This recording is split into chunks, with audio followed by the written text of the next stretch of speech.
हरे Krishna newborn terrorist. तो कैसे हैं आप सब?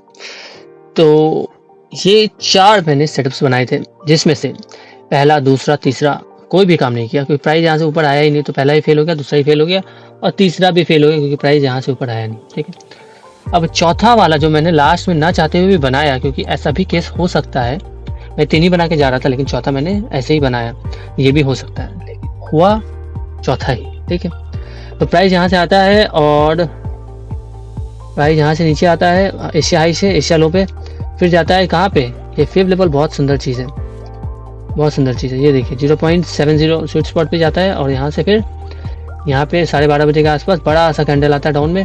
मैं यहाँ पे एंटर करता हूँ, यहाँ पे एग्जिट करता हूँ, 10 पिप का प्रॉफिट बुक करता हूँ। इसके बाद प्राइस जो है इस एफजी पे जाती है जो कि 0.61 या 0.61 5th लेवल पे है और ये एफजी को भी फिल कर रहा है। तो यहाँ से फिर प्राइस नीचे आती है और यहाँ तक आती है 145, तो 145 तक नीचे आती है।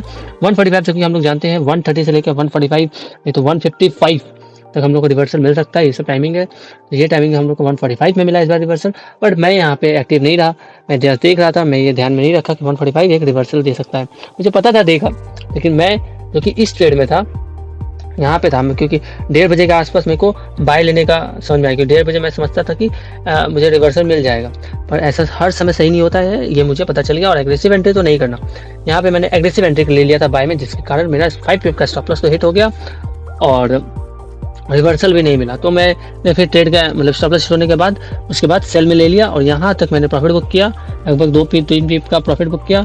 इसके बाद 145 पे बाय का जो था, पर मैंने इसको बाय में नहीं लिया कुछ भी, ठीक है ना, बाय में कुछ भी नहीं लिया। फिर प्राइस आता है कहाँ पे पता है आपको, ये हाई से लेकर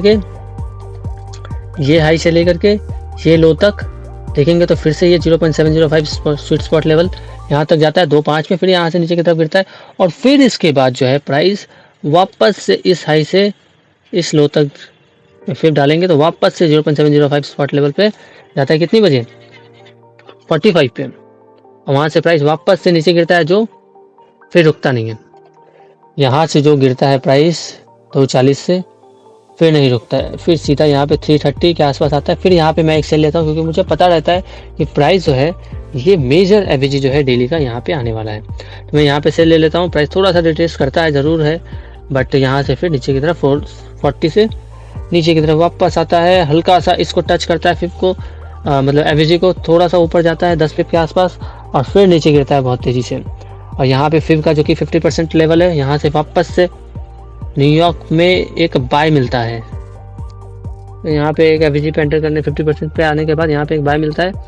मैं यहाँ पे एक बाय एंटर करता हूँ 735 पे और यहाँ पे एग्जिट मैं नहीं करता हूँ 745। मुझे लगता है प्राइस रिवर्सल तो देगा, पर छोटा सा रिवर्सल देगा, फिर इस एवरेज को एटलीस्ट फिल करेगा।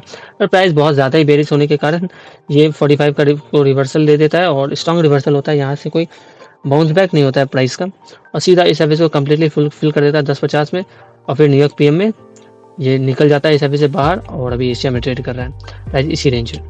तो यही था, यही कुछ ट्रेड हुआ। तो ओवरऑल कल जो है 5 पिप का बोल सकते हैं लॉस हुआ है यहाँ पे। लंदन में मैंने 5 पिप का लॉस किया था, 5 पिप का प्रॉफिट भी कर लिया था, और न्यूयॉर्क में बस 5 पिप का लॉस हो गया। ये 45 का कैंडल को मतलब वैल्यू नहीं किया मैंने इसे, रिवर्सल कैंडल का। तो ठीक है, मिलते हैं प्री मार्केट के वीडियो में, और मैं फंडिंग में भी अभी ट्रेड्स ले रहा हूँ तो उसका भी अपडेट के लिए एक वीडियो बनाता हूँ, वो भी उसके बाद ही अपलोड होगा। तो मिलते हैं नेक्स्ट वीडियो में, तब तक के लिए हरे कृष्ण।